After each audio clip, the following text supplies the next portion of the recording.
Okay, so these photos were from September 2018. This is at my home at 1308 Houston Street, apartment 3 in Conroe, Texas, 77301. This is my son, Melbourne Halo Metter. He was born October 2016. So October, November, December, January, February, March, April, May, June, July, August, September. He was about 11 months old.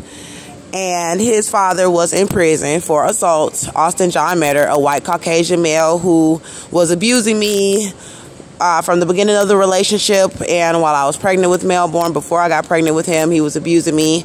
And I was here raising my son. This was at Prestige Academy. I got my son enrolled through the state program where he received free daycare.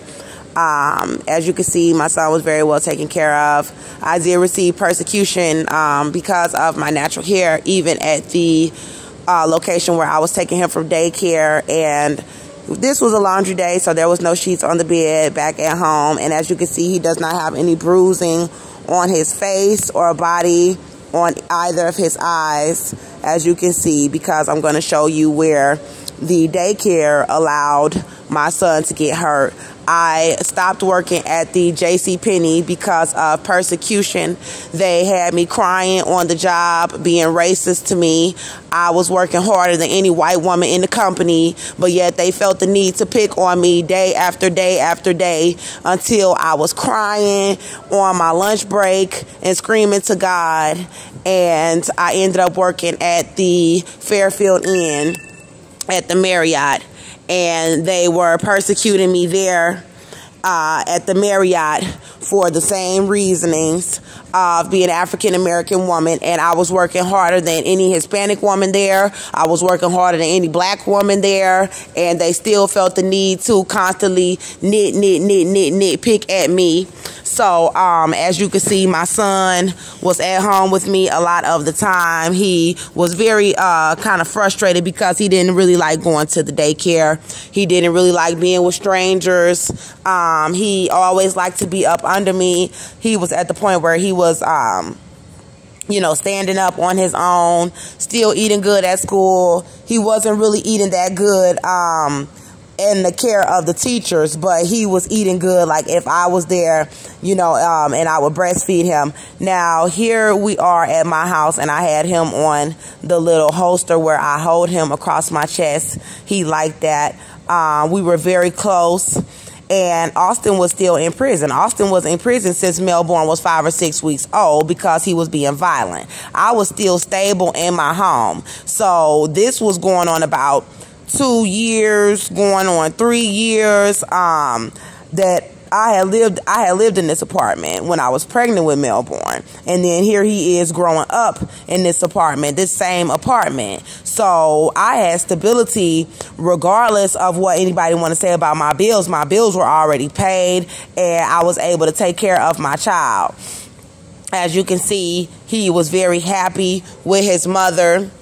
They were being very racist, chasing us all over the neighborhood, messing with my car. It was ridiculous. And then I got a phone call from the Prestige Academy saying, can you please come and get Melbourne? Right after I had dropped him off, I was about to hit the highway. And the lady said, oh, we need you to come take him to the emergency room.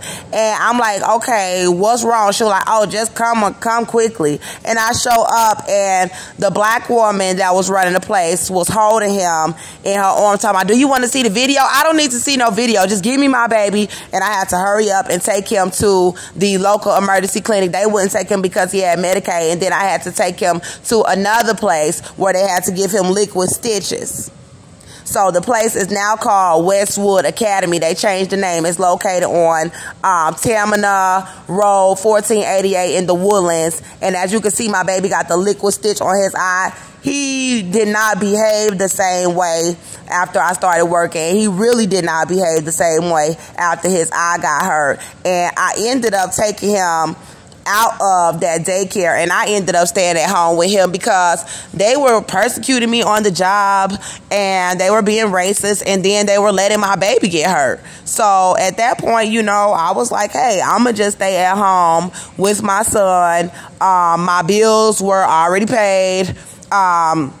God said that Joseph could afford to pay my bills, and my bills was paid, and I had a small child. And we'll get to the other details as the pictures go. I'll explain a little bit about me and Austin's relationship. As you can see, I still had the ring on my finger that he gave me, but we were not on good terms, and my child got hurt at daycare, and I felt that it was more important for me to make sure that he was safe, because he never had those type of injuries while he was with me, and he was not even walking, and he wanted to nurse still. He was still nursing. So as you can see, he nursed, he laid down, he was laying in the bed, he was doing fine at home with me, and they weren't even tending to his stitches at the daycare, so I let him stay home with me and I watched him.